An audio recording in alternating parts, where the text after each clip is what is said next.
चेतना, अंदर की क्रियाओं को जागृत करें, प्राण तत्व जागृत क्रिया, श्वसन जागृत क्रिया, अंतर चेतना जागृत क्रिया, अंतर्भाव जागृत क्रिया, इस तरह की क्रियाओं को जब हम जागृत करेंगे, ऊर्जा को जागृत करेंगे, क्रियाओं के माध्यम से करेंगे, तो हम सफल हो सकते हैं।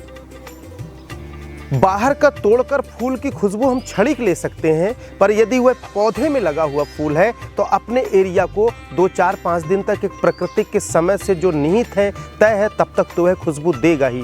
जो विद्वान है कहते हैं बेटा पौधे से फूल मत तोड़, देखने में जो उससे ऊर्जा मिल रही है, जो एक रिफ्लेक्टिंग इंडेक्स की तरह एक तरंग उसमें जाता है, फिर प्रवेश करता है, जो यह आनंदित देता है, वह खुशबू से बढ़कर है। क्यों? क्योंकि उस तरह के पुष्प की ऊर्जा हमारे अंदर है, इसलिए हम इस तरह की गणना करते हैं। जिसके अंदर यह चेतना जागृत नहीं है, वह उस फूल को बिना सोचे समझे तोड़ लेता है। अब प्रकृति की सुंदरता के साथ वह छेड़खानी करता है।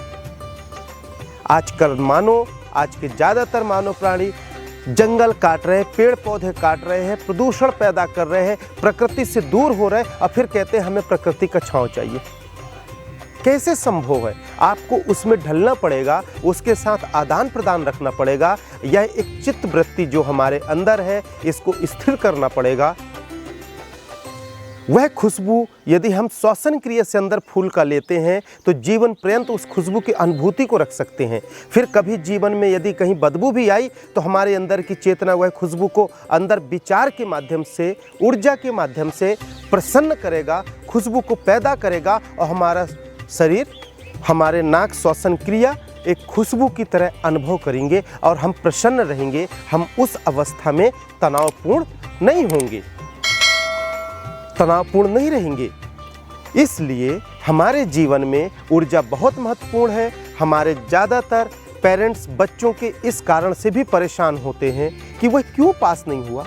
सोचते रहते हैं, संत महात्माओं के पास जाते हैं, डॉक्टर्स के यहाँ जाते हैं, विद्वानों के पास जाते हैं, और हकीकत में इसका इलाज दुनिया में कहीं नहीं है। वह इलाज उस बच्चे के अंदर छुपा हुआ है, इसका समाधान उस विद्यार्थी के अंदर है। विद्यार्थी भारत का नहीं, विश्व का, इस देश का भविष्य है। अब भविष्य का निर्माता के साथ हम छेड़खानी नहीं करें। इस तरह से ज्ञान कोश को यदि लिया जाए, संसारिक लें तो उस विद्यार्थी का जीवन है, और ज्ञान कोश की तरह से लें तो उसके दोषी वह पेरेंट्स हैं, क्योंकि उन्होंने भी अपने अंदर की उस चेतना को अनुभूति नहीं की।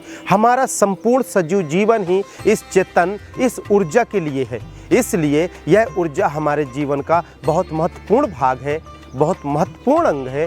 इसे समझकर ही हम जीवन को आनंदित, प्रफुल्लित, और इस सौर मंडल की समस्त ऊर्जा को आप समझ सकते हैं। मैं अपने जीवन की खुद अनुभव बताता हूँ कि 128 सूर्य की तेज प्रकाश को मैंने इस अपने काया के अंदर अनुभव किया है। कई बार मैं श्वसन, दृष्टि, दिव्य दृष्टि क्रिया के माध्यम से मैं ऐसे सूरज को देखता हूँ तो मुझे ऐसा लगता है कि सूरज ऐसे हिल रहा है, पर मेरी दृष्टि और मेरे अंदर की ऊर्जा नहीं हिल रही है। मैं उस चैतन्य में हूँ, उस ऊर्जा में हूँ। आप एक तारा, एक ज्योति बराबर प्रकाश, बच्चे जैसे संत महात्मा, आत्म साक्षात्कार वाले दिव्य आत्माएं, सद्गुरु, बच्चे जैसे, जैसे छोटे बच्चे रोते हैं कि हमें ये चाहिए, ये चाहिए, पापा ये चाहिए, मम्मी ये चाहिए, वो चाहिए, जिद करते हैं, उसी तरह आत्म साक्षात्कार वाले पुरुष, महापुरुष या संत महात्मा या कोई मानव प्राणी, देहधारी, जरूरी नहीं कि इस बेस में ही कोई आत्म साक्षात्कार वाला हो।